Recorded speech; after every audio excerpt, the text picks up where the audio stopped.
I'm not telling you to support the president, and I'm not even telling you to be a Republican. I'm telling you to think for yourself. Let me tell you something. These Democrats are the most racist, hateful, evil, despicable people in American history. From observing and living through policies that Democrats have put into place, I have come to realize that those policies were systematically set up to take fathers out of the homes and to have us dependent on the government so that they can have control over our minds and the way that we think. I'm a black conservative because for far too long, the Democrats have only devoured, decimated, and destroyed the black community. It is imperative that young people stand up and tell the Democrat Party that they can no longer bully the black community into getting our votes anymore. I will no longer be a Democrat. I have the right to think for myself. According to the left, I'm a coon, an Uncle Tom, a bootlicker, a house nigger. We don't care if you call us names. I'm no longer black because I choose to think with my brain instead of my skin tone. We don't care if you disown us, and do you want to know why? You can't bully us. Stay educated and think freely because you can't bully us. A house nigger, because I choose to wear this hat, loud and proud. And the left can't bully me for it. I may never, ever return back to the Democratic Party. I was once a Democrat, ignorant to it because I didn't know. I was raised Democrat. You just vote Democrat. You know, if you vote, go vote Democrat. They're there for us. They're the ones that care about the inner city. They care about the minority. They're going to be the ones that stand up for injustice and all this other stuff. I voted for Obama and I thought that I made a good decision and I thought that it was going to turn this country around, but his policies were hidden corruption. I mean, I have never seen so much division amongst blacks and whites in this country since I've been alive. I have never seen so much division. This guy has really destroyed the country. The Democratic Party is more of a cancer and more of a manipulative force than they are doing good. There ain't nothing improving in the minority community. If you keep lying to them and keep making them feel like that they're victims of a false narrative. Minorities are not victims of police brutality. It's not true. But they push it so that you can feel like they're protecting you when they're not. They're creating false narratives so they can protect you from something false and you don't even know it. The Democratic Party and some of the leadership that we have in place right now aren't going to get people out of that situation by feeding them food stamps, by telling them that the cops are against them, by telling them that they're facing some type of mysterious oppression when they're not. You should tell people the truth and not manipulate them. I just I looked at an article that said that we're giving over $20,000 per refugee.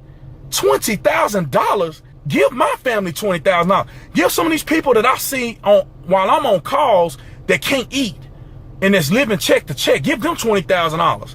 We need somebody that's going to stand up and is going to say enough is enough. We're not going to be divided racially anymore. We're going to be one nation and we're going to focus on our nation first and we're going to help everybody else second. We're going to be responsible about the rhetoric towards police. We're going to be responsible about endorsing criminal organizations who call themselves activists. I'm finding out that the Republican Party is more along the lines of what most of the people that I grew up around, they have the ideology of. Very conservative, Christian faith. Most African Americans are very, very strong in religion. And a friend told me this a long time ago, and I'm starting to see it now that the Republican Party is geared more towards my own personal beliefs. Pull yourself up by your bootstraps, get the job done. I don't have time to worry about people being racist towards me because I'm too busy getting it done. You know what I'm saying? You could be racist towards me today, you'll be working for me tomorrow.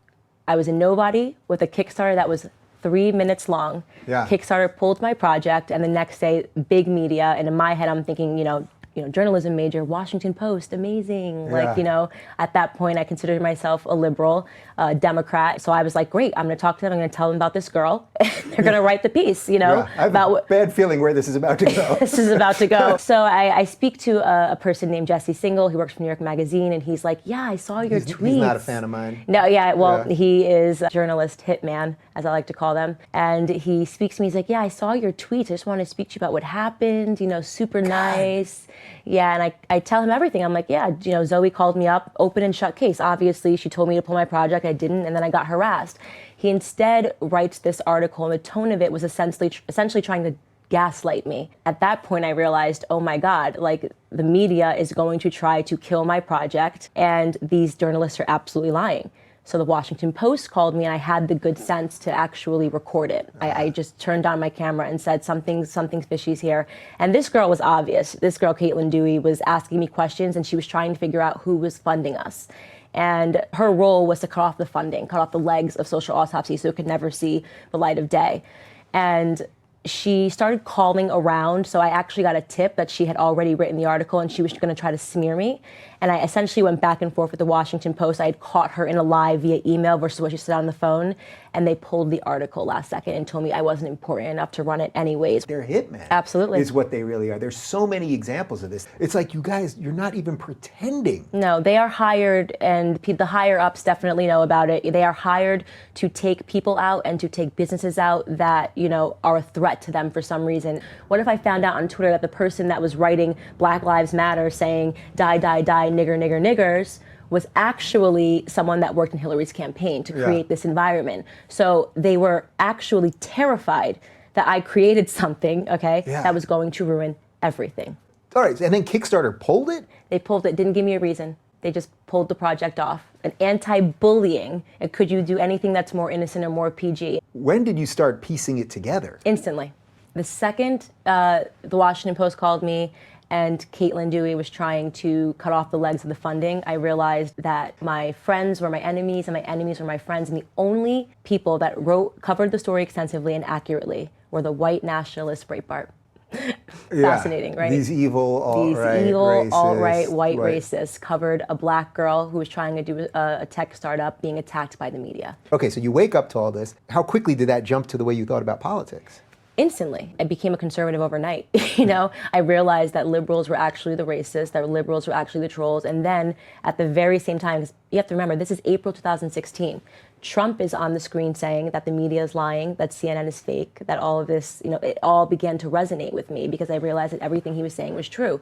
So I no longer bought into this idea when they were calling him a racist, a rapist, a white nationalist, everything. I bought none of it because I knew that the media hired hitmen. And they were doing the most ridiculous hit job on Donald Trump from start to finish of his campaign.